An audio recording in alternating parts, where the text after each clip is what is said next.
Mobbin just launched an MCP server that connects AI coding agents directly to a massive database of 620,000 real app screens. And honestly, that solves the whole generic AI UI problem in one single shot. Meanwhile, FPT AI Factory and Visa just dropped a platform where AI agents autonomously route tasks between frontier models and actually pay for commercial transactions on their own. Plus, Phoenix Group is deploying an $8 billion European AI data center starting in Lyon. And on top of all that, Android is shipping native agentic features.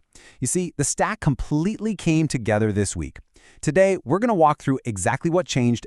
Hey, welcome back to czverse. So today, we're walking through a handful of launches that, individually might look kind of small, but together, they reveal something highly specific. The infrastructure layer of agentic AI is finally filling in.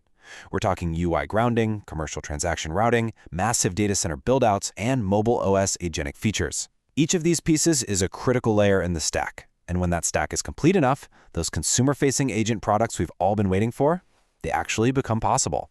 So this is absolutely one of those structural build weeks that matters way, way more than its headlines suggest. Settle in. Exactly.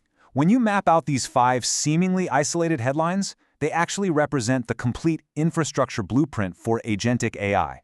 You see, consumer-facing autonomous agents haven't been delayed by a lack of intelligence. That's a huge misconception.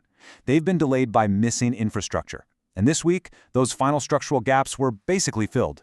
Right, and to put that into perspective, you can map this week's news directly to the 5 layers of the autonomous stack. You start right at the top at layer 5. That's the edge surface with Android and iOS. Then down to layer 4, which is contextual grounding with Mobbin. Layer 3 is open interoperability via the whole MCP ecosystem. Layer 2 is orchestration and commerce with FTP and Visa. And then all the way down to the literal, physical bedrock at layer 1, sovereign power and compute with that $8 billion European data center. Okay, so let's dive into layer 4 first, because Mobbin's launch solves one of the absolute most annoying problems with AI coding agents, which is escaping the centrality bias trap. See, models produce the center point of their training data. When a developer using Claude or Cursor asks the AI to design a UI, it generates something based on a compressed memory of what UIs generally look like. It's not pulling from actual high-quality reference points.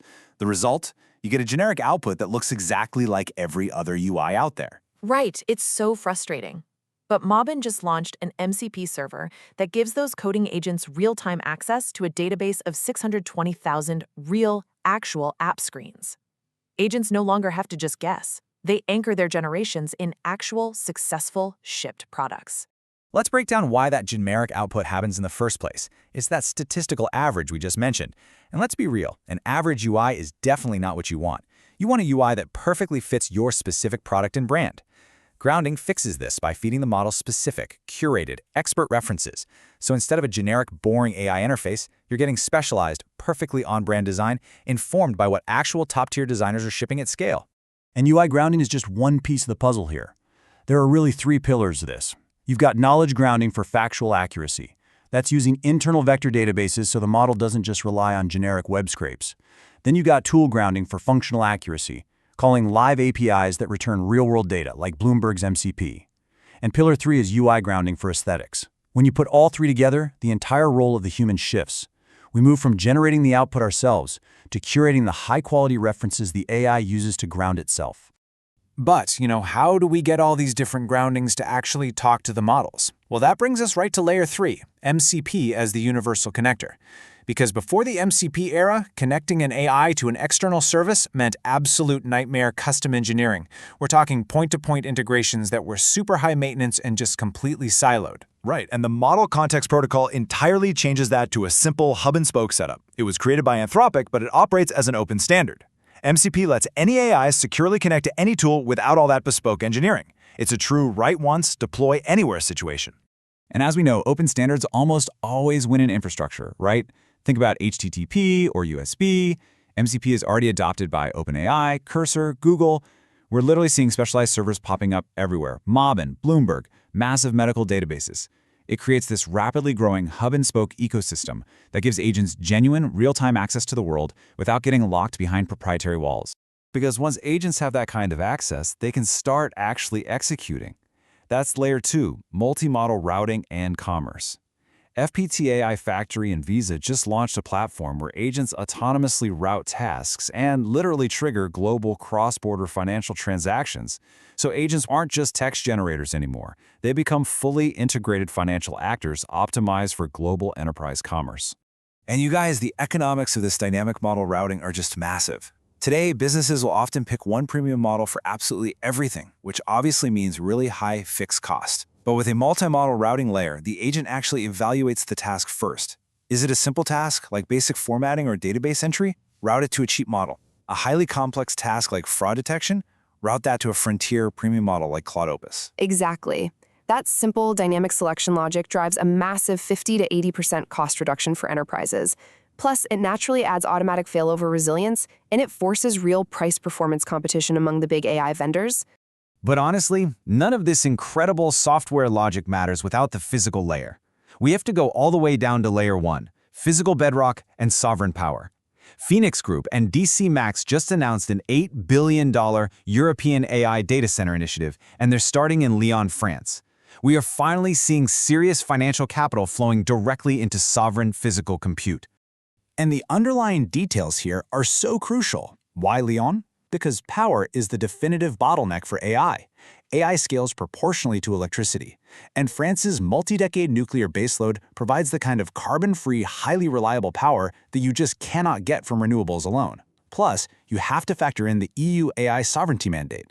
To satisfy GDPR and regional enterprise demands, EU companies absolutely need EU-resident AI inference. The physical location of the server literally dictates the regulatory viability of the agent. So it's strategy, regulation, and heavy infrastructure all working hand in hand.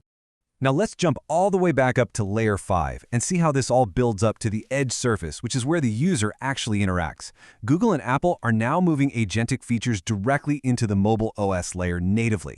We're talking custom widgets, cross-app actions, persistent background agents, all integrated right into the device, sitting in your pocket.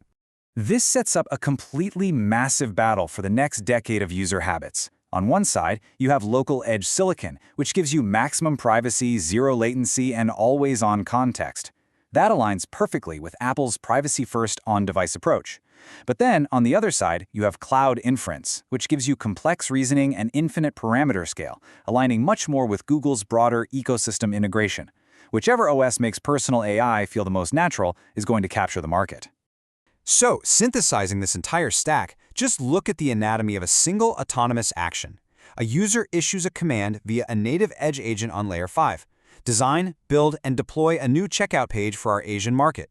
Immediately, layer 4 grounding kicks in, querying Mobbin's MCP for top-converting fintech UIs. Layer 3 standardizes that entire data transfer.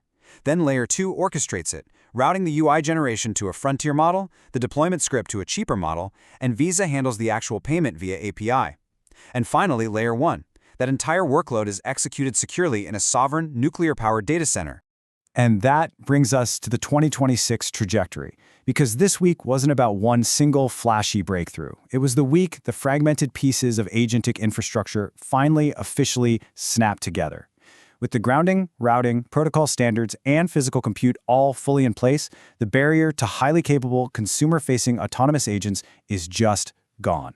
AI is officially transitioning from a conversational novelty to a silent background utility that independently designs, routes, and transacts.